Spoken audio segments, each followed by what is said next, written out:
Just a few more moments while people are getting their cups of tea or coffee.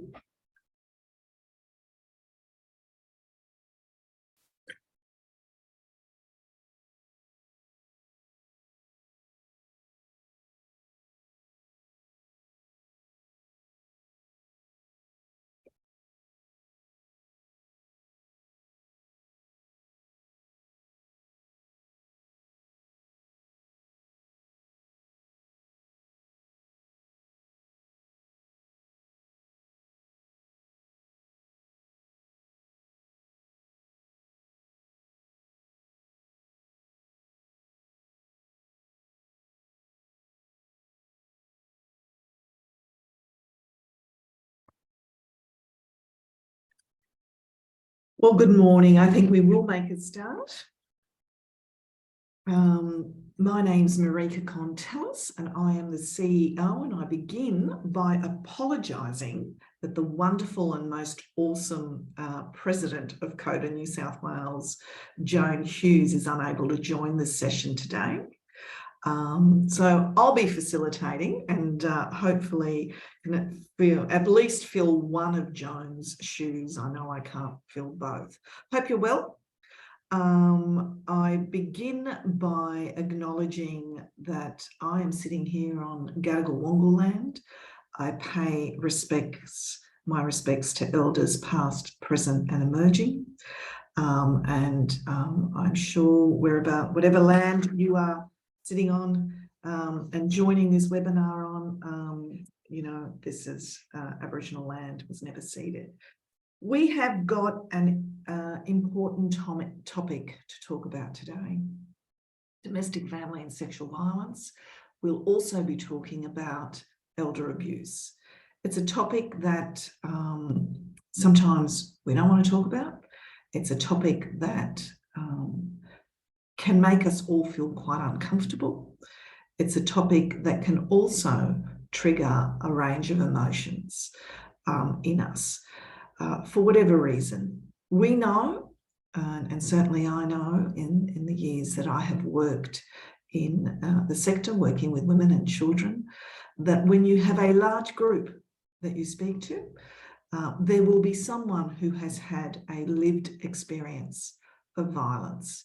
It is really important you take care of yourself in this session. The best way to do that is, if you are feeling uncomfortable, please get up, move around, turn your camera off, which it is off, maybe switch off, go for a walk, but always reach out. The best numbers to call are 1-800-RESPECT or Lifeline 13 11 14. Lifeline 13 11 14. For those of you who have seasoned participants in the COTA webinar series, welcome back. Nice to see you again this month. For those of you who are new, welcome. It's a really important vehicle for us to have connection with and conversations with the people that we exist to serve. We talk about a range of issues and try and engage in conversation. The issues that we put up throughout the year are often issues that our own members have said we want to talk about, but they're also issues that come up through research that say these are really important things for us to talk about. All of you will know that Council on the Ageing is the peak group for older people in New South Wales, and we work to leverage the voice of older people on issues that matter to them. We do a lot of research, but the guts of our organisation is mobilising support and building a movement that says that older people and old age and ageing is a time of possibility, opportunity and influence, and we're quite excited to be talking about some of the things that we'll be doing between now and the end of the year to leverage the voice of older people. But today, this topic has come up because it is National Domestic Violence Awareness Week. But it also has come up as something that many people from our own community have said, you know, we really want to talk about this. We want to really unpack it. And it also has come up from the research. I also want to sort of pause and acknowledge it's been a really difficult time in New South Wales. There would not be one person who has heard the news of the 95-year-old woman who unfortunately lost her life today after being tasered by a police officer. People would also be moved by, you know, how that police officer you know, was in a position where he felt he had no other choice but to taser a 95-year-old woman. We know that he has been charged, and we know that she has died. Those stories, I mean, our thoughts are obviously with the family and the people who loved her. But those stories really do ignite conversation and engagement. And I know across COTA New South Wales, we have had a lot of contact from our members saying, what are we doing about this issue? And obviously working with other agencies to really look at, you know, in what world can, you know, a 95-year-old woman be tasered in her own home? What led to those you know, nursing home staff to call the police? What support did they have? How can they de-escalate? How could we have made her more comfortable? What training did the police have and other first responders? All these questions are obviously being answered by a range of people who exist to answer those questions, but you also know that in our community, in our COTA community, people have been absolutely moved and affected by that one story and other stories that have happened in our community. I also wanted to pause and acknowledge that today we heard the news of the iconic singer Tina Turner, who has also died today. For those of you who are a Tina fan, as indeed I was, it was the best concert I'd ever seen in my life here in Sydney. She also was a woman who overcame significant violence in her life to really move through it, and also spoke about her experience to support other women going through that violence. So I pause to acknowledge those two stories. For those of you who haven't been on webinar before, we do absolutely encourage you to use the chat to raise questions and make comments as the speakers go through. The chat is down in the bottom section of your screen. There's also a question and answer button. So please use that and engage in that conversation. I wanted to, and Megan's going to put up the slides in a moment. I'm going to start off before I introduce our amazing speakers, just talking a little bit about the big picture in Australia around domestic, family and sexual violence. The statistics I'm about to show you and share with you are actually very confronting. Again, I say to you, the conversation we are going to have today is confronting. It's really important that if you feel uncomfortable or triggered, that you reach out for help. I know that Jackie McMillan, one of our speakers, and Yumi Lee, our other speaker, will also be sharing information with you that is, my goodness, does that really happen in our world?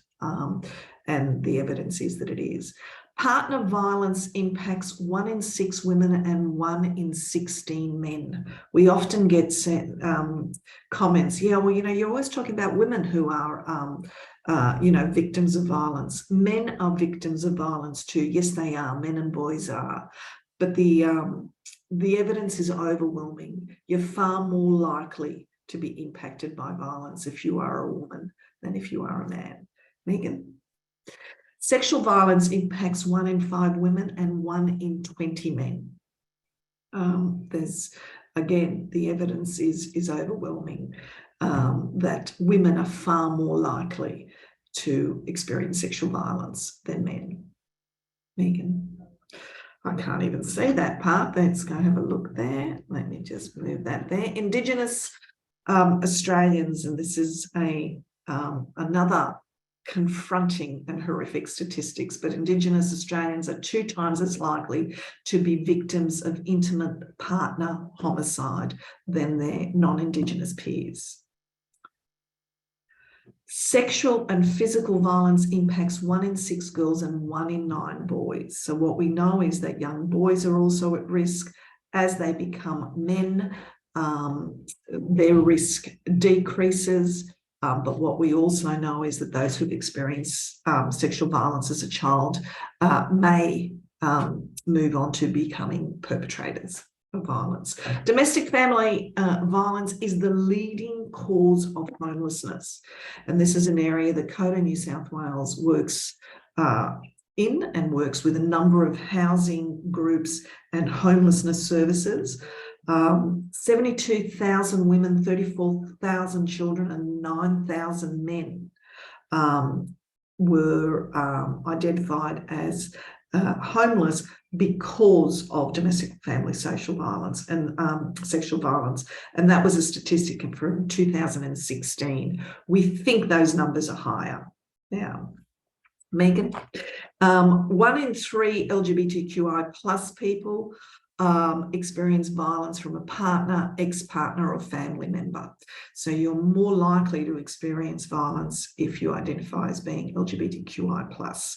1 woman a week is killed by a current or former partner or a family member. That statistic is horrendous, and we haven't been able to move the dial on that.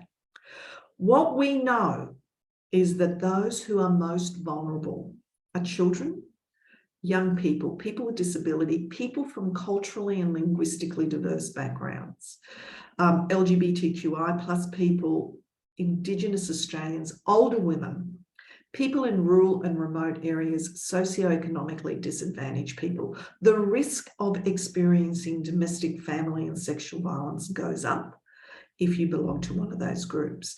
But what we also know is that domestic and family and sexual violence does not necessarily discriminate. Anyone can be impacted. So I pause there with those statistics, again, checking in with you. Please note that these are facts, and sometimes when you see them up on a screen, they can think, how can that possibly be happening? Again, if you're triggered by any of that information, we do encourage you to reach out. 1-800-RESPECT, Lifeline 13 11 14, and Megan will have all that in the chat. Let's watch this little short story, which is about the national framework that we are all working towards to eliminate violence against women in Australia. Thanks, Megan.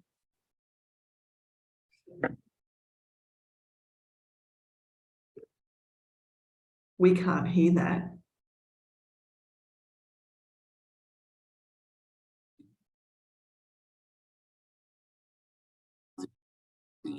And in every kind of household and every city and region across Australia. This is the biggest story behind violence against women. This story doesn't have a happy ending, because this is the story of how gender inequality contributes to the murder of 1 Australian woman almost every week. Sounds like a tall tale, right? Let's take things back to the start. Here's the story of a regular woman. As a girl, she gets told how pretty she is, never how clever she is, that if she wears a short dress, she's asking for it. She grows up and gets used to being harassed by men on the street.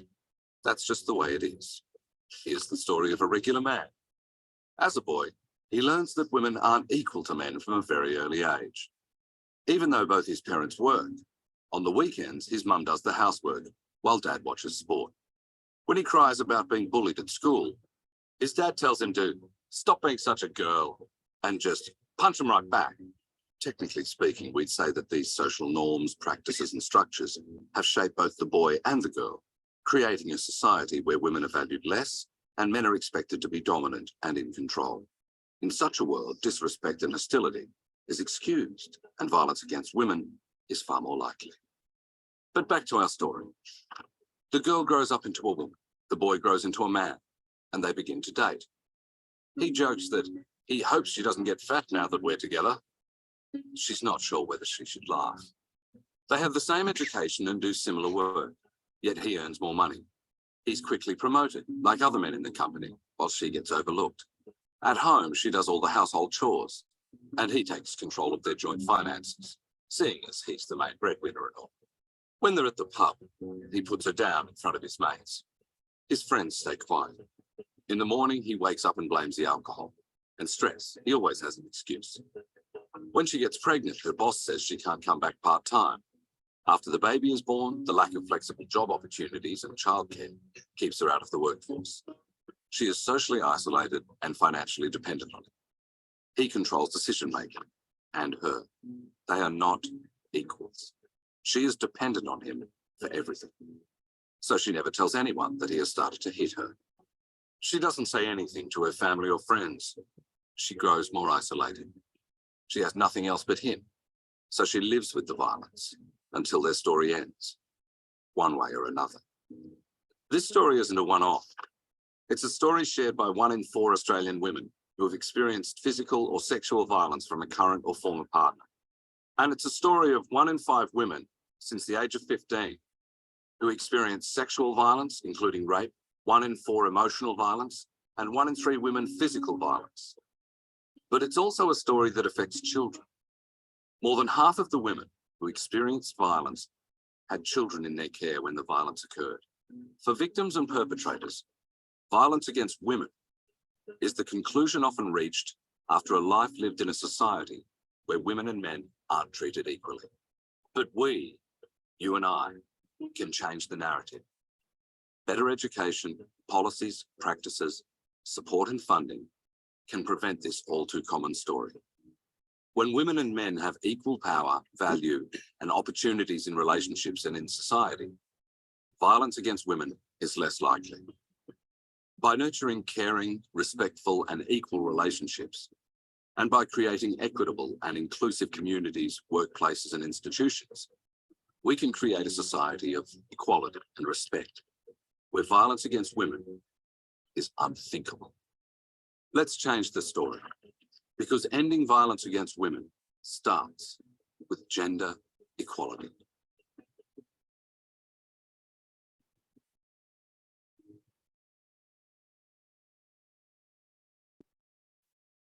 Thanks for driving that, Megan, appreciated. We thought it was important to share that national framework. It's almost like the basis of all intervention to really shift and move the dial and change those numbers that I shared just previously. Our Watch is a national organisation that has taken loads of research and also informed by the organisation that we'll hear from today, Jackie Millen's organisation. The whole idea is to acknowledge that there's a bit of a perfect storm in Australia that has allowed gender violence to continue. And of course, the impact of that for our community, that is older women, is significant. We're going to hear about that today. So I'm going to segue with that and introduce my colleague, Yumi Lee.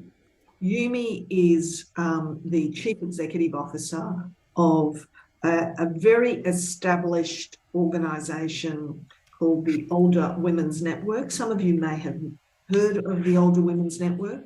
Some of you may have actually heard of Yumi Lee. She's appeared in a number of conversations, including most recently on Jess Hill's documentary. Yumi, you did a brilliant job with that, and it was very nice to see you on TV.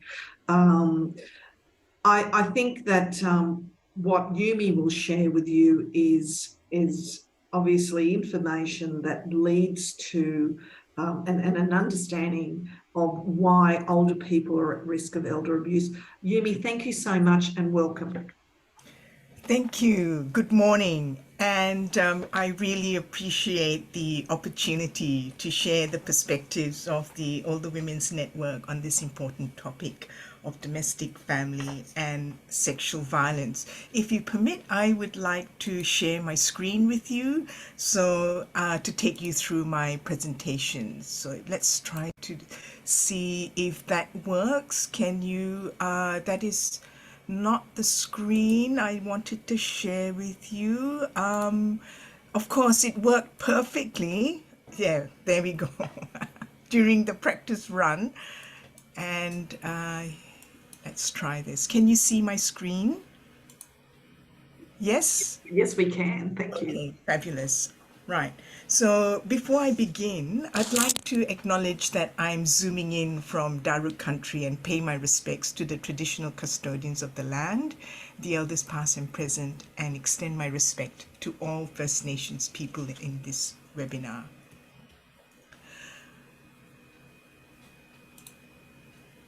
We know that violence cuts across all genders and impacts all ages. And given the specific work that we do to promote the well-being of older women and the fact that older women are impacted more by violence, including elder abuse, I will focus my presentation on how domestic, family, and sexual violence impacts older women.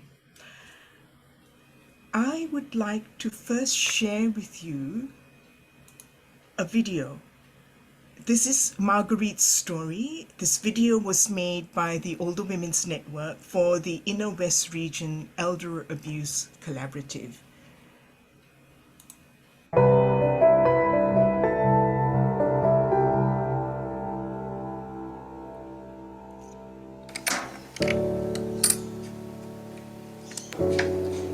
I've lived in my own house for 65 years now. I've been alone since my husband passed away 10 years ago. I'll be 83 this year. And I've been managing, but just some aches and pains, but managing. About 6 months ago, my grandson, he came to live with me. He said he needed a place to stay for a few weeks. And I said, of course, that's what we're here for, isn't it, family? That's what families do. He said he'd just stay for a few weeks, but he hasn't left yet. I don't want to complain, but I'm on a pension. It's a bit hard. He doesn't pay for anything, and I don't really want to ask him for money, so I buy the groceries. And I'm finding that hard to manage. I need to pay the bills and feed the two of us, you know. It is hard.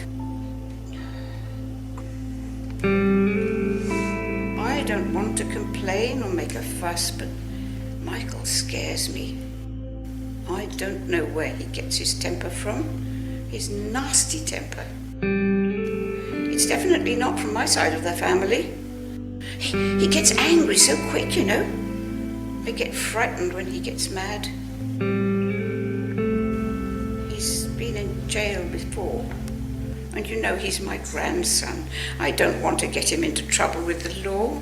And I don't want to say this, but it's hard.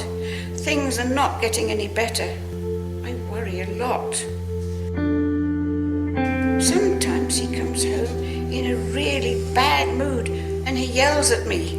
He says I moved his stuff around, or I haven't washed his shirts, or I haven't ironed his shirts properly. I do try very hard, you know. He's my grandson. But there's always something I don't do right. I don't know what it is. Maybe I'm just too old. I really don't want to complain, but I have to be so careful. I don't know what I do which sets him off. me over once before. I didn't know what to do. I'm not very strong, so I just fell over. And he laughed at me, and that hurt me a lot. I asked myself, what did I do to deserve this? And he didn't even help me to get up. I can't do anything about him. It keeps me awake at night. I'm really not feeling right. My health hasn't been good lately. My heart's not good, and my legs are not good. And I don't know how long my pacemaker's going to last. I'm really not good. It's just that my house is not my house anymore. He's there, and I don't know when he's going to shout at me. If I want to talk to my daughter, I have to take my phone into the bathroom so he doesn't hear. I know I'm old enough for one of those home care packages. In fact, I got one. But Michael says he's my carer. Can you believe this? He said I don't need a stranger coming into the house. He doesn't want anyone interfering in my life, he said. I can't talk to anyone about this. He's my grandson, you know. I don't want to get him into trouble. So what you've actually watched is based on a case study of a patient in the Sydney local health district. I think it gives us a good perspective of some of the important issues related to the domestic and family violence experienced by older women. It's an important thing to understand that violence perpetrated against older women is serious, and that older women are vulnerable to an increasing number of perpetrators as they age. Unfortunately, the range of perpetrators increase when women age because it includes not only husbands or partners, it grows to include children and even grandchildren, as the case of Marguerite has demonstrated. Secondly, older women really don't want to get their family members into trouble and are reluctant to go to the police because of this. As Margaret says in the video, they don't want to get their family members into trouble with the law. This point is particularly pertinent for our First Nations older women who know that interactions with the police can lead to deaths in custody, and those from migrant backgrounds who come from countries where law enforcement is to be avoided at all costs because of their links to the country's often dictatorial regime. They're even less likely to turn to the police for assistance. And unfortunately, as we've seen in the news, and which has been alluded to by Marika, the police have not covered themselves in glory in the way they treat older women in aged care. And the tragic death of Claire Nolan, who has dementia, who was tasered not just once but twice, and the case of Rachel Graham, which has recently come to light, an 81-year-old who also weighed about 45 kilos, being taken down by 6 police officers and being handcuffed by 2 handcuffs in 2020, all does not create confidence in the way that law enforcement is able to deal with basic, simple issues. Thirdly, we know that older women don't know where they can go for assistance. In Margaret's case, it was picked up by the social worker in the hospital. And this touches on an issue related to ageism and the shortcomings of our domestic family and sexual violence services in communicating how they can assist older women. However, before we go into the specifics, I would like to share some statistics which will contextualize the issues. Firstly, Australia has an aging population, as we know, and by 2050, a quarter of our population will be over 65. Right now, there are about nearly 3 million women over the age of 65. 1 in 2 people aged 65 and over has a disability, and 80% of people over the age of 65 rely in part or wholly on the age pension. And a sobering fact that 500,000 older women live in permanent income poverty. All of these factors of disability, of poverty, and the sheer numbers of us it increases the vulnerability of older women to abuse. I'm now going to share some data with you on elder abuse. Shamefully, research tells us that 1 in 6 older people are victims of elder abuse in Australia. The Australian Institute of Family Studies published this data in August last year, and what it reveals is that psychological abuse sits at the top of the abuse table, followed by the perpetration of multiple forms of abuse, followed by neglect, financial abuse, and physical abuse, which share the same billing, and lastly, sexual assault. However, what we would like to point out is that sexual assault is not rare at 1%, but that it is rarely reported. Research indicates that 1 in 5 women over 45 is a victim of sexual assault, with minority and disadvantaged communities, i.e. people with disability who are indigenous, living in institutions, who are non-heterosexual or homeless, experience a higher prevalence of this. Here we have the League of Perpetrators of Abuse of Older People. You put it together, the majority, unfortunately, are family members, with children sitting right at the top of the Perpetrators League. As mentioned earlier, being older does increase one's vulnerabilities as the range of perpetrators are increased. I'd now like to highlight the fact that there are gender differences in the rates of abuse in reported crime to the police by older people. About 70 to 80% of assaults against older women reported to the police were committed by a known person, and around 40 to 50% of this were by a family member. And it contrasts with about 40 to 60% of assaults against older men reported to the police, which was committed by a known person, and around 20% of this is by a family member. You can also look at the research done of hotline callers in Queensland, Victoria, and New South Wales, that 70% of callers are older women, and the majority of perpetrators are male and mainly family members, as we have seen. So what we've found in the work that we're doing on violence against older women is that when women grow older, they're often excluded from the statistics of violence against women. This is not because they don't experience violence, but the types of violence that they face are classified as elder abuse. That term often overlooks the gendered factor of structural violence and mitigates the seriousness of violence perpetrated on older women. Due to a range of structural and systemic problems, older women remain invisible on the policy agenda to reduce violence not only in Australia, but also in the world. Take a look at this table produced by the ABS on the experience of violence since the age of 15. So apart from the fact that it demonstrates what Marika has talked about earlier, that we have a national crisis of violence, but what do you think of when you see these figures? Do you see older women before your very eyes when you look at these figures? There is no comprehensive set of data that determines the prevalence of domestic and sexual violence among older women, both in Australia and worldwide. Older women, we fall between the data gaps because the victimization is assessed under elder abuse. The invisibility of older women in the data sets of violence against women and sexual violence against older women means that domestic, family, and sexual assault services, legal, criminal justice, and policy sectors, as well as the wider community, are unaware of the scope of violence against older women. It also makes it harder for older women to report their situations and access tailored support.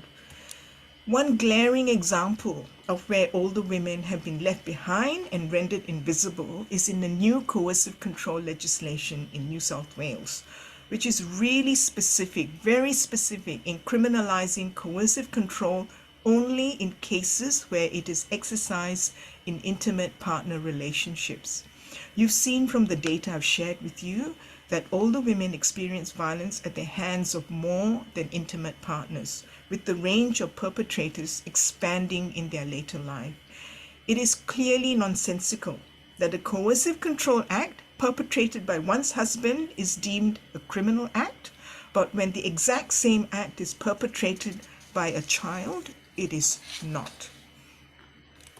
There is a particular group of older women who are really left behind in every sense of the word. We are unsure if statistics on the abuse perpetrated against older women in residential aged care are even counted in the general ABS statistics or the statistics on elder abuse. We know from the Aged Care Royal Commission that the prevalence of abuse in aged care facilities is estimated to be about 39.2%. However, this estimate only includes those who reported experiencing emotional abuse, physical abuse, and/or neglect, and it does not include financial abuse, social abuse, and sexual abuse.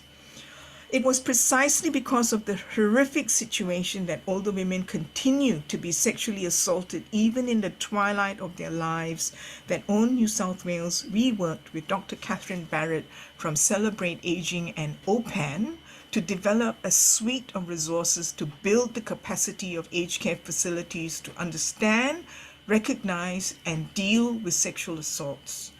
One of the reasons why we did this is because there are about 50 sexual assaults taking place in aged care every week.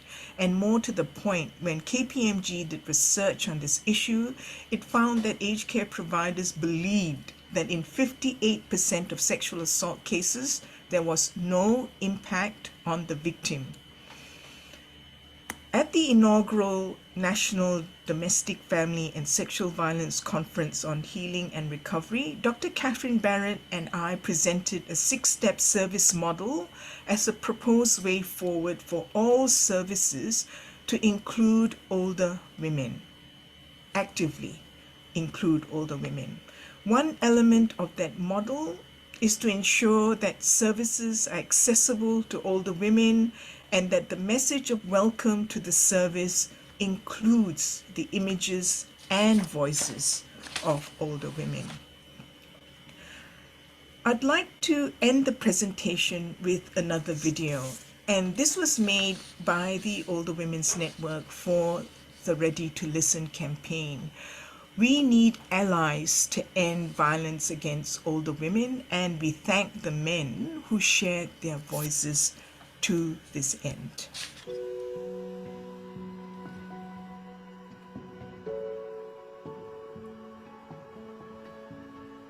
Remember this? In March 2021, thousands of Australians marched to tell our politicians that violence against women must stop. But has anyone been listening to the voices of older women? There are around 50 sexual assaults in aged care homes every week. That's 50. 50 a week. Every week of every year. This is not counting sexual assaults of older women in their own homes. Older women too have the right to be heard. The right to be safe. The right to be treated with dignity and respect. So join me. And me. And me. And me. And me. And me. And me. And me. And me. And me. In saying to older women, It's not your fault. It's not your shame. We believe you. We hear you. We are ready to listen. Whether you call it sexual assault or abuse, Or someone being a pest. Whether it's happening to you, someone you know, or someone you don't. Find out about what you can do so you can be safe. there is help available. Contact the Older Persons Advocacy Network on 1800 OPAN. That's 1800 700 600. you have the right to be heard. We're all ready to listen.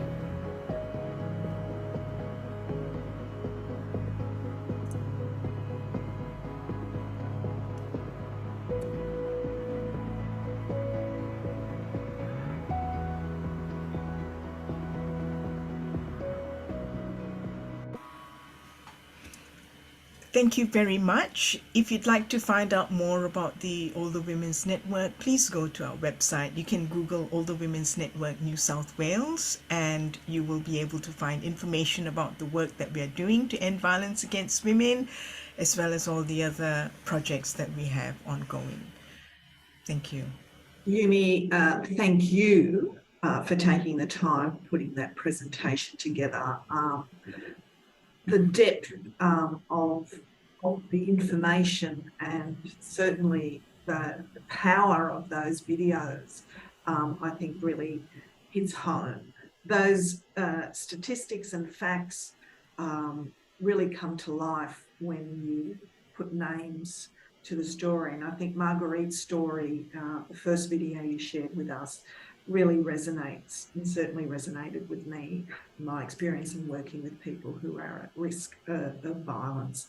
There is a lot of information in what Yumi's just presented. Again, information that is confronting.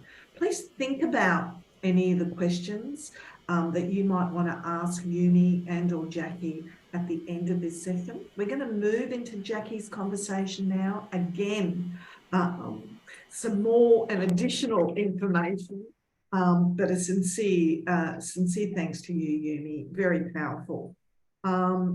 To all of you online, we're just about to hear from Jackie McMillan, who's the Senior Project Officer in the Evidence to Action team at the Australia's National Research Organisation for Women's Safety, known as ANROS.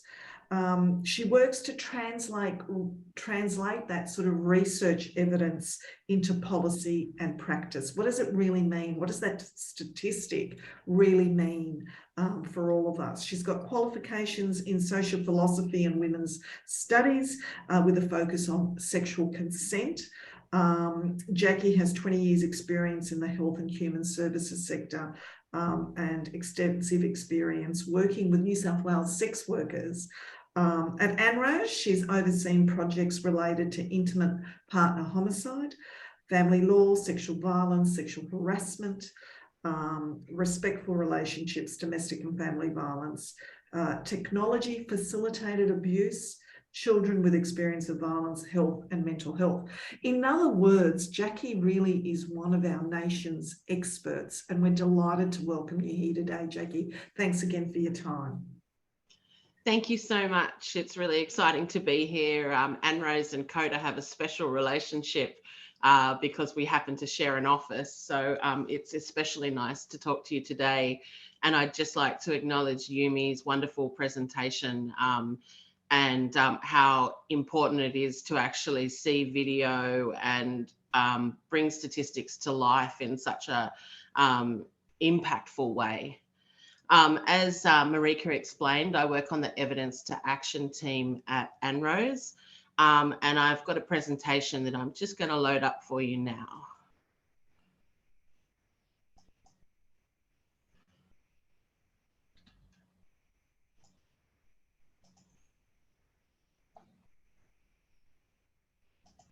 And Jackie, while you're loading, I just want to again, I'm sorry everyone if I sound like a broken record. Please, if you're feeling uncomfortable with some of this information, reach out for help, 13 11 14 or 1-800 RESPECT. Thanks, Jackie. Hopefully you can see my presentation now. Yes, we can. Excellent. Okay, yeah, that was just a reminder again to look after yourself. The couple of numbers are up on the screen for 1-800 RESPECT, the men's referral service, acknowledging that there are men listening here today, Lifeline, and Teresa put in QLife into the chat. Thank you for that. So I'd also like to acknowledge that I'm coming to you today from Gadigal land and pay my respects to elders past and present. And to any First Nations people listening today. I'd also like to acknowledge that 2023 is a very significant year for Aboriginal and Torres Strait Islander people, and one where we'll all have a chance to play our part in ensuring a long overdue voice to Parliament. I'm hoping that the voice will give Indigenous people not only a say in policy and legal decisions that impact their lives, but also that it will lead to change, like real change in areas that matter, like healthcare, employment, justice and housing. So a little bit about ANROS. We were funded under the first national plan to end violence against women back in 2010, and we've been re-endorsed under the current national plan. The job that we do is to build the evidence base that ends violence against women and children in Australia. And we're one of the only organisations in the world that does this. Every aspect of our work is motivated by the right of women and children to live free from violence and in safe communities. We recognise, respect and respond to diversity among women and children, and we're committed to reconciliation with Aboriginal and Torres Strait Islander Australians. So on a day-to-day basis, we partner with governments, research institutions, other organisations to ensure that research and leadership is timely, relevant, useful for policymakers, and supports people making decisions to make evidence-informed change. Along with publishing research and translating evidence to make it accessible, we lead Australia's National Research Agenda to reduce violence against women, or ANRA as we like to call it.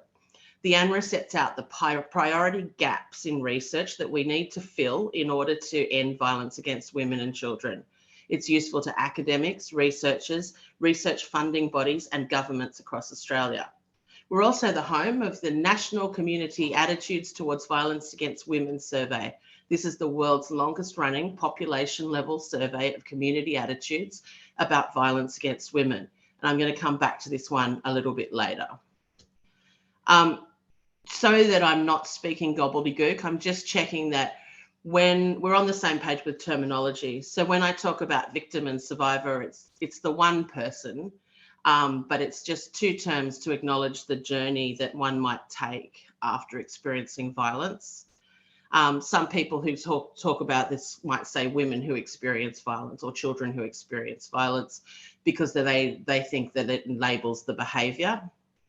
Perpetrator is how we refer to people who are using domestic, family and sexual violence.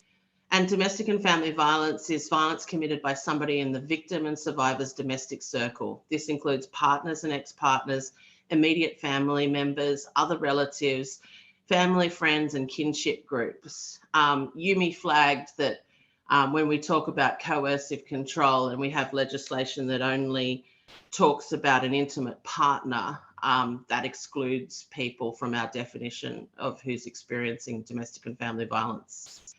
Intimate partner violence is domestic violence by a current or former spouse or partner that you're in an intimate relationship with. Like domestic violence, intimate partner violence includes physical, verbal, emotional, economic, and sexual abuse.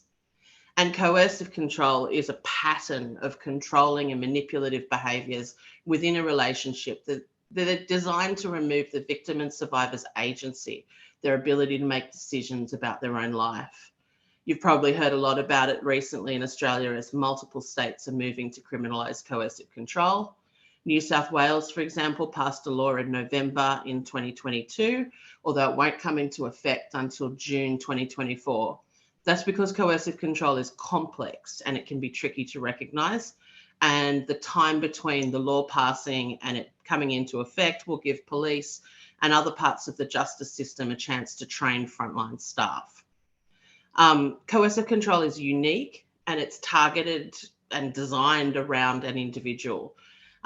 So for example, a woman with disability, coercive control might involve taking away essential disability supports, access to their NDIS payments, and women with disability may also experience barriers to reporting violence because they might be dependent upon their perpetrator for care or even to access support. They might be dependent upon them to lodge a complaint about the violence. So what do we know about older women's experiences of domestic and family violence and sexual violence? We know that violence is experienced by people of all ages, but there's increased risk at certain life stages, particularly for women. We know that older women may be underrepresented in statistics on domestic and intimate partner violence due to greater financial, physical and interpersonal barriers to reporting. Some of these barriers were covered very well by Yumi, like not wanting to refer your family member to the police, but they might also include a lack of access to technological support, tailored services, public transport, as well as a greater tolerance of abusive behaviours because of the length of time the abuse is experienced. Sometimes the person might not understand that what they're experiencing is abuse. And in older age groups, evidence from the National Elder Abuse Prevalence Study conducted by the Australian Institute of Family Studies shows that Australian women have significantly higher rates of elder abuse of any type compared to Australian men.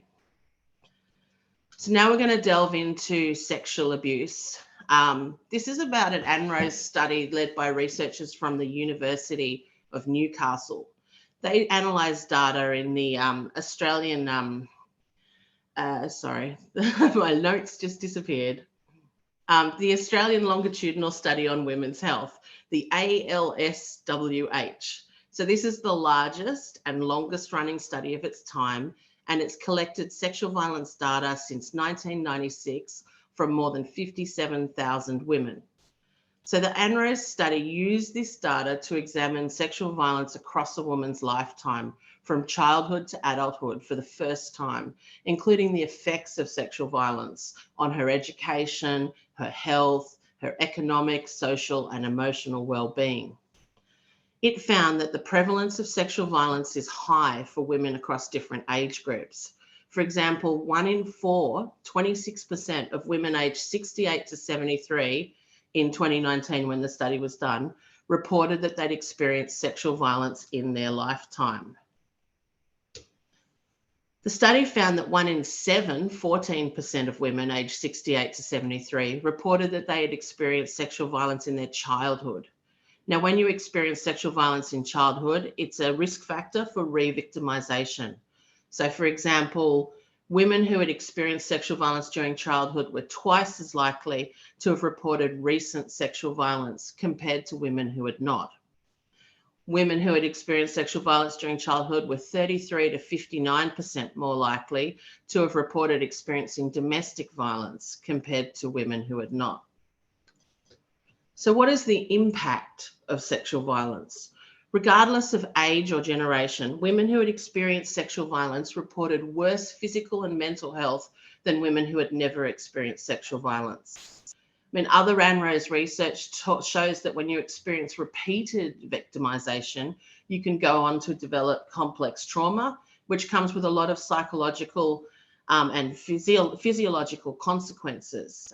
Think about PTSD, which we commonly think about men having after going to war. The research found that women aged 68 to 73 in 2019 who had experienced sexual violence were 9 to 17% more likely to report an improvement in mental health if they'd had a mental health consultation in the last 12 months. So getting help works. Now, all of ANRO's research contains implications or recommendations for governments and other policymakers, and sometimes for service organisations too.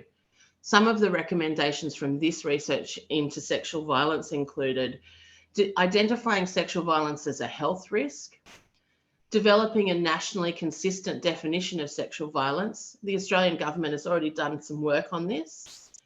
Collecting data about sexual violence across a woman's entire life, and this will help to reduce the invisibility of older women that Yumi discussed earlier. And making health and support services accessible, affordable, easy to access for victims and survivors. And also building awareness of the impacts of sexual violence on women's health, which will hopefully encourage victims and survivors to seek support and improve their mental and physical health after experiencing sexual violence. So now I'm going to move on to another area that we spent a bit of time researching at ANROS, and it's about intimate partner homicide. Preventing domestic and family violence-related deaths is a national priority for Australia. ANROS has worked on 2 key projects to help us understand intimate partner homicide, and in doing so, looking for places that we can intervene to prevent it. The first project was conducted by the Australian Domestic and Family Violence Death Review Network, so from all across Australia.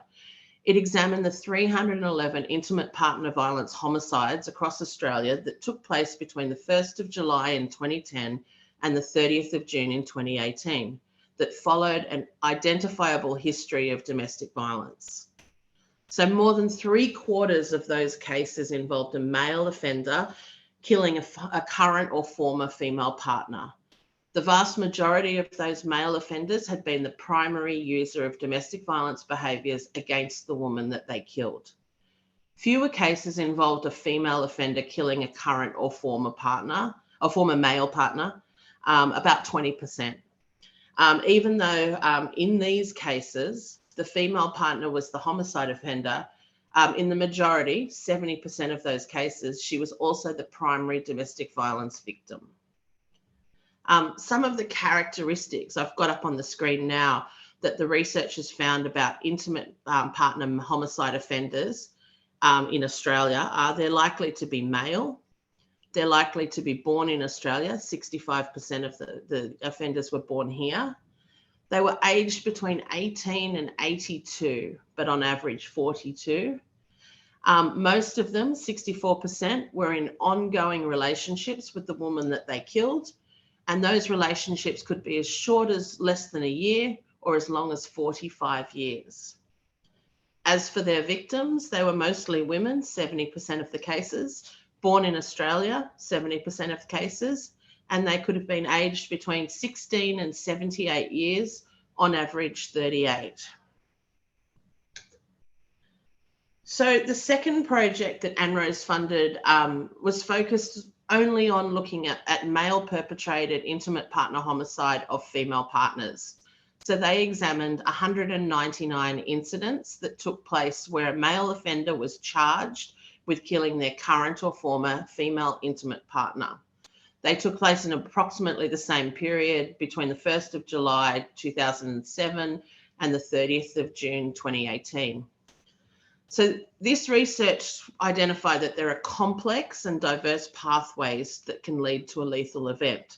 The researchers came from the Australian Institute of Criminology, and they identified 3 main offender types and pathways to the homicide. The one I'm going to talk to you about today is called the deterioration acute stressor, or DAS. So DAS offenders, which were 11% of the sample, tend to be non-Indigenous older men. While they've had significant emotional, mental, and physical health problems, they were involved in long-term, happy, and non-abusive relationships. That is, until a deterioration in their health and well-being, sometimes triggered by the onset of exacerbation of a life stressor, could be retiring, could be anything, had a negative effect on their relationship and their attitude towards their partner. DAS offenders don't show established risk factors for intimate partner homicide. So like 90%, nearly 90% were married or in a de facto relationship with a median length of 23 years. Separation was rare. Only 10% of DAS offenders were separated at the time of the lethal incident. Nearly half of them had children with the victim. However, 68% of them, that's 7 in 10, experienced escalating symptoms associated with historic health conditions in the lead up to the lethal incident. In 4 cases, just 4, the offender had started to become abusive and violent towards the victim, engaging in low-level emotional abuse and minor forms of physical violence in the lead up to the lethal incident. So what does the evidence tell us to do? In the first study, there was a lot of emotional and psychological abuse, verbally denigrating, threatening, blaming, gaslighting the victim, and social abuse, isolating her from her support networks, controlling where she can go, who she can see. So that shows that services and frontline responders need to recognise things beyond physical violence. They need to recognise patterns of coercive and controlling behaviours that are used by domestic and family violence abusers.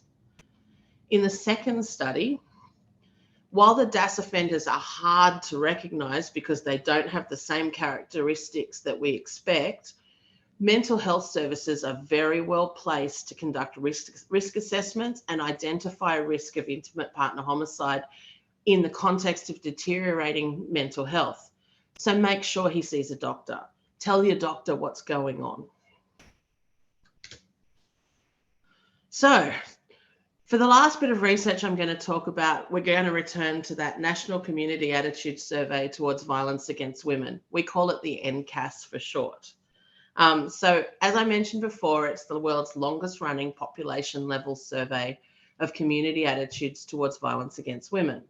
It's conducted every 4 years, and ANROS has just published the results that we had from the 2021 survey. It's a good way to benchmark progress against the national plan. So to do the survey, our team interviewed 19,100 Australians aged 16 years and over.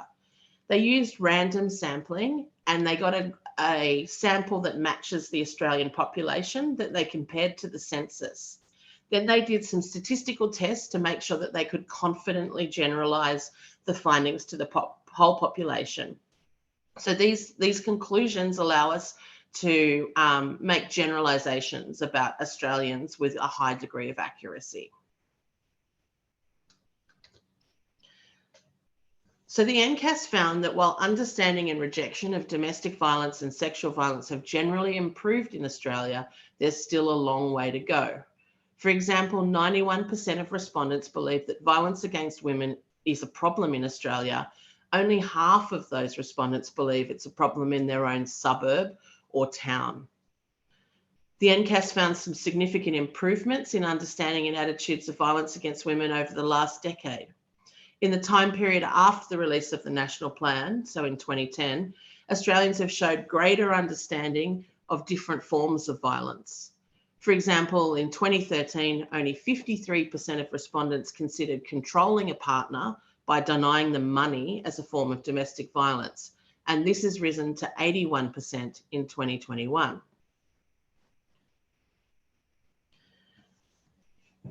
Over the last decade, while we have seen improvements in understanding, one worrying thing is that many Australians don't understand that domestic violence is predominantly perpetrated by men against women. That's why it's gendered. That's why we're talking about gender-based violence. So we also looked at demographics in this survey. Demographics make up a very small part of people's attitudes. So you need to keep in mind that this is only a modest effect. But two things that you might find interesting was that older respondents aged 75 years and older were less likely to reject gender inequality and violence against women, including domestic and sexual violence. However, older respondents aged 65 to 74 were significantly more likely to intervene if a boss told a sexist joke. Great work. So what can we do? The 2021 NCAS found that 2 in 5 Australians would not know where to get help for domestic and family violence. One way we can all work towards ending violence against women and children in Australia is to make sure we're informed and know how to get help or how to support somebody else who needs to. Make sure that you know how to get some help. So today I've touched on 3 areas of research that ANROS works in: sexual violence, intimate partner homicide, and attitudes and understanding of violence against women. There's a lot more to what we do. All of our research and our resources and our webinars are free to access, and you are very welcome to attend them. You can find out more on our website, which is www.anros.org.au, or you can scan the screen now with your mobile phone, and that will take you to a way to sign up to our newsletter. I'll also give COTA a copy of this slideshow, and that includes the pieces of research that I've discussed today in case you want to know more. Thank you. Well, I think it's more thank you. Thanks so much, Jackie. That was a lot of information. I'm not quite sure. I was listening very intently. And I'm sure our participants were too. And in a couple of moments, I'm going to say over to the participants with questions. Please use the chat to ask some questions. We have Yumi Lee here, and we also have Jackie, who's just presented some pretty astounding research. But also joining us on the line just now is my colleague, Ashley Donoghue. Ashley, hello and good morning.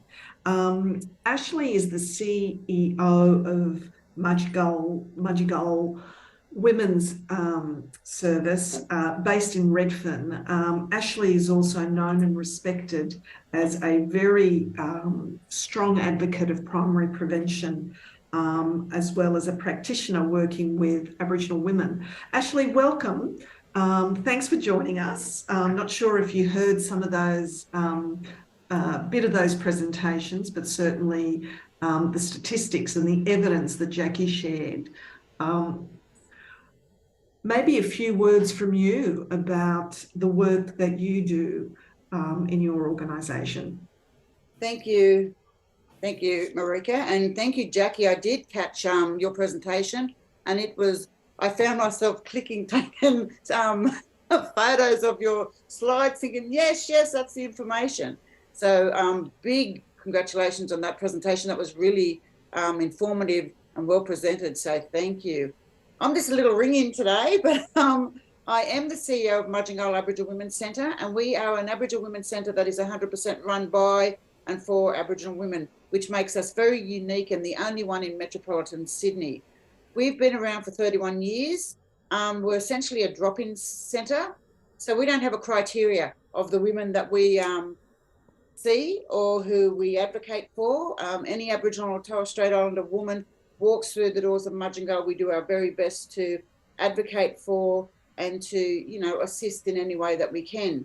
We have two primary positions here, and that's the family support worker who works with children 5 and upwards to 14 with their families, and our 1,000 Days program, which of course is really put in place to prevent Aboriginal women having their babies removed at birth.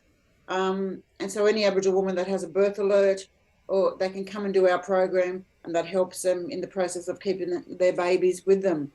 We, you know, 95% of the work that we do is situated around domestic violence, family violence and sexual assault.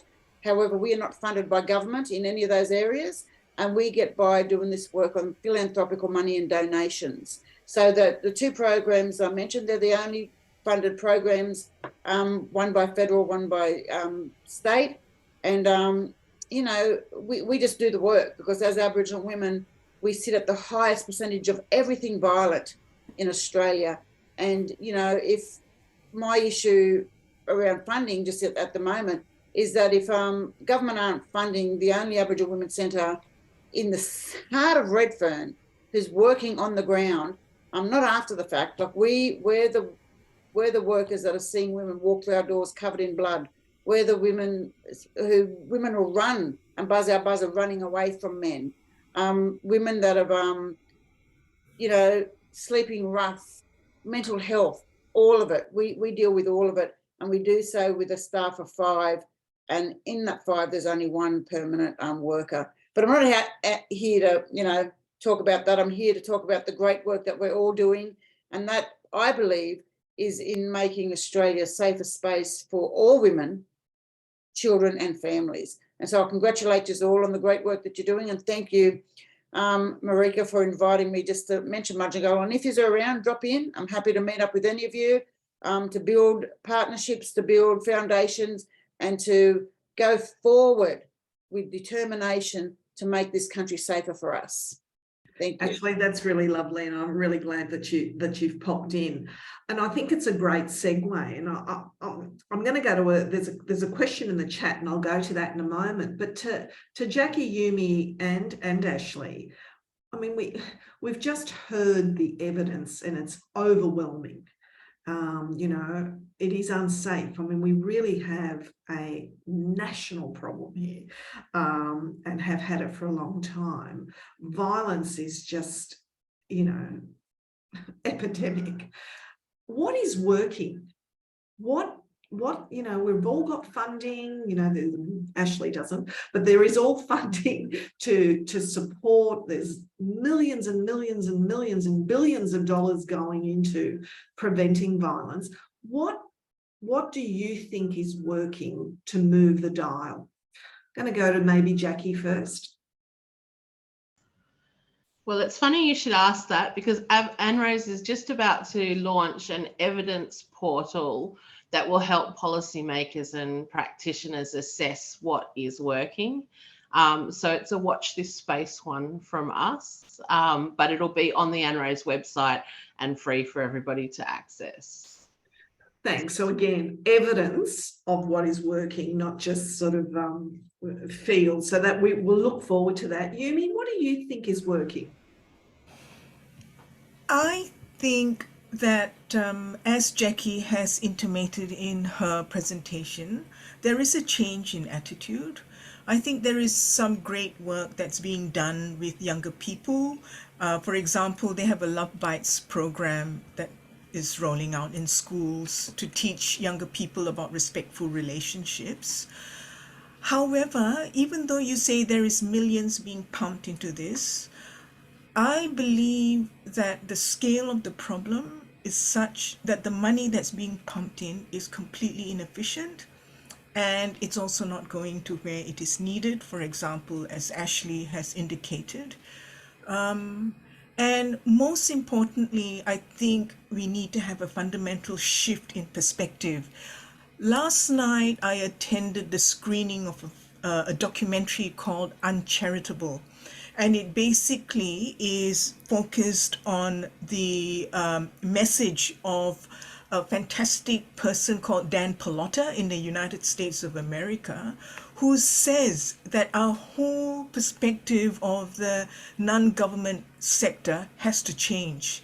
You know, donors expecting overheads to be tiny, and for, you know, donors demanding that all their money goes into programming, completely skews what it is that if you don't have the staff, if you don't have the overheads, if you don't pay your staff, if you put them in situations where their own livelihoods are quite precarious, because we go from grant to grant, our funding is from grant to grant.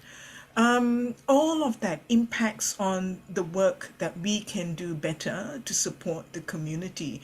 And on top of that, we have a whole you know, the platforming of views which are completely unhelpful, which are not being controlled by men like Andrew Tate on social media, you know, you know, all the racism and misogyny that's being perpetrated out there is frightening, and it's just really difficult to get attraction, because every time you move one step forward, it's two steps backwards. We know women's services are constantly calling out for funding. It's because the need is so great. So, you know, while I would like to say, yes, you know, there is some change in community attitudes, but, you know, community leadership and political leadership is just insufficient to deal with all of this. And failing us terribly. I think that's one of the fundamental reasons why some of our members really wanted us to have this conversation. It is a difficult conversation to have. It is also very confronting to hear the evidence, but it is a conversation that we must have if we're going to move the dial. You're quite right. Whilst there is millions of dollars going into you know, preventing and dealing with the impacts of violence, what we know is the cost of violence on Australian communities, on Australian taxpayers' pockets, the cost of that domestic, family and sexual violence is far greater than the money and resourcing that's going in to prevent it in the first place. We absolutely know that. So cost of violence is huge. We've got a question here from Margaret Yates, who's online. She says that we know that help and guidance is required for the victim, but what's actually being done to help perpetrators? They too need help, and you're absolutely right, Margaret, because what we do know is that perpetrators somewhere along the line may have been victims in their life to control their temper, violence. Does anyone know of any program support to really help perpetrators? Ashley. I was part of a program called Voice Against Violence. I wrote the anti-violence program that went Australia-wide for rugby league, New South Wales Rugby League, or rugby league, you know, football. And what we would do is that we would go, it would just run out for all the spectators, players and whatnot. And I went over to NRL and trained up some players, but I was also part of an extremely successful program called Tackling Violence, which used rugby league as a vehicle to get the anti-violence message out to men. And so what we would do is we would team up with ex-NRL players, the likes of Nathan Merritt, David Peachy, Nathan Blacklock. Oh, I can't think of them all, but, you know, quite a few high-profile players who had just, you know, their time was up at NRL. So they'd come out with us to country towns and they would do drills based around the anti-violence message with the players, do a bit of training with them, and then they'd come in and they'd listen to our programs. And what we found in that is that men have still got this perception that domestic violence is only hitting, because what the biggest flaw in the anti-violence space is that we're putting all the heavy lifting on women's shoulders. And, you know, women aren't bashing, well, they are women bashing women, but women aren't bashing themselves. You know, the majority of perpetrators, as Jackie just pointed out in her presentation, is men. And that's men against men with violating men too. So, you know, there's three main places where we find men, and that is football, sporting, the pub, and jail. They're the three highest percentage of places where men are. So in order to get the message out to men, we have to infiltrate those places. And that was what the beauty of that program was. That now sits out with ECAV. I'm not sure what's going on with that, but I wrote the school component of that, where we'd go into the schools and talk about violence too, because the reality is, if, you know, boys and girls are hitting each other in high school, then they're old enough to hear about violence and what it is. And they also, you know, my belief is kids don't learn anything until they go to school. But I mean, they learn only what's in their family. So if they're raised in a house of violence and mayhem, then that's what they're going to take to school. And they're not going to know that that's any different until they do go to school. So I think that, you know, and I don't want to put more pressure on teachers, because they're the, you know, one of the hardest working people out there. But we have to, men have to take charge. And, you know, men have to start leading the fight with men. And people say, well, oh, he's a good man and he's a good man. But if he's sitting there watching another man hit a woman or somebody else, that's not a good man. You know, so there's something that's happened between birth, because all these male perpetrators were someone's baby son. You know, they were getting rocked with the arms of their mums, and they all started out as babies. Somewhere along the line, there's this information that hits men where they believe that they can do what they want to women and other people. And that goes with that masculinity talk and all that. So we need to counteract that. We talked about that, Ashley. Yeah. I mean, yeah, absolutely. Because otherwise it's just women fighting the fight, and it's not working. Yeah, we talked about that at the beginning with the national. Oh, sorry. No, that's, I think you've just, you know, absolutely confirmed. Margaret, your question is an absolute good one. Online, you know, there is the men's helpline. That's a very good resource. Jackie alluded to, if you are worried about a male in your family, speak to your GP. It's a really good place to start. Speak to a doctor, reach out to the men's helpline, reach out to 1-800-RESPECT. It is absolutely the gateway to getting support. There's a number of men's behavioural change programs, and Ashley's saying, you know, she wrote one of the national excellent programs. There are a number of programs. We have to start in there early.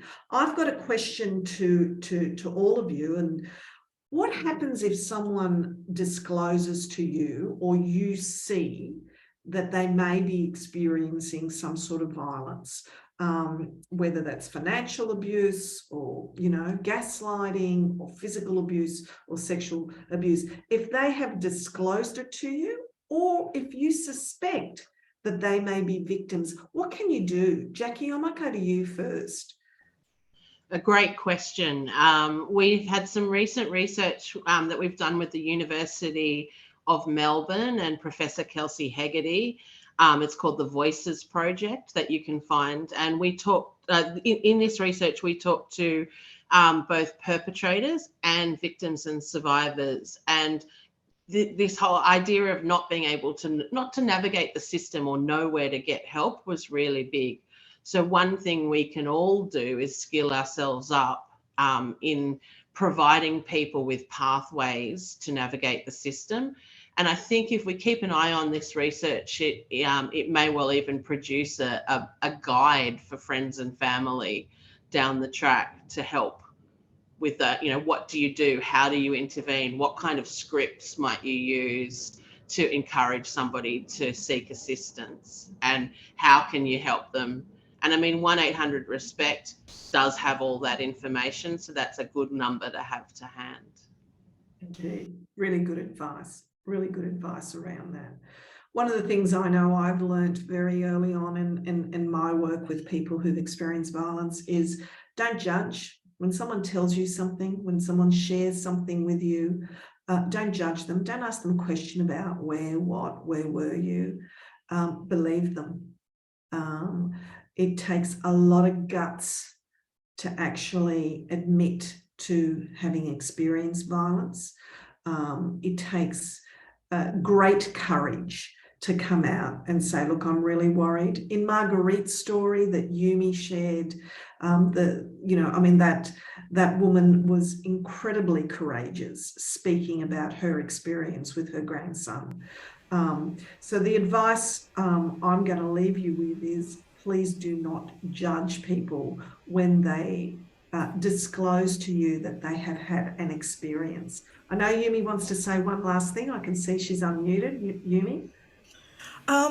I would like to, support what Jackie has said, and that is we all need to improve our knowledge and understanding of this issue. Your important point, not to judge, and another point is not to push. To say, oh my gosh, look, he's done this to you. You must leave now. You got to pack up and leave now. It's so terrible. How can you live like this? While we may feel that, I think that's the last thing that we should do. We should support them and ask them what they would like to do and help them to find help, basically. And most importantly, I think we all have a duty and responsibility as members of the community to ensure that we vote in a government and we keep pressing the issue with our representatives in Parliament that we need better policies on housing, on health, and on all of these important social support structures that will help women to be safe, because it is more than a one-on-one individual issue. It is a countrywide systemic issue that we all have a responsibility to help change the situation. Because I guarantee you, it doesn't take more than 6 degrees of separation to know someone in our circle who has experience of this. Thank you so much, Yumi. And look, we have come to the end of our session. We're getting some feedback about a wonderful, informative webinar. We thank you so much. To the participants, thanks for staying on. This was a difficult conversation. To our presenters, we feel incredibly lucky to have had you join us. Your experience, wisdom, and knowledge is really, you are the national experts, and we are very, very humbled that you spent some time. To everyone online, please complete the end of session questionnaire that pops up on your webinar, post the webinar. It's just going to take you a couple of seconds, and it helps us understand what else you want to chat about. Jackie, thank you sincerely. Ashley, again, thanks for popping in. And Yumi, thank you. Look forward to connecting soon. This webinar will go on our website for people to download. We will also have some information about where to go for some help. Thank you so much, everybody. Lovely to see you online. Arrivederci. Bye-bye.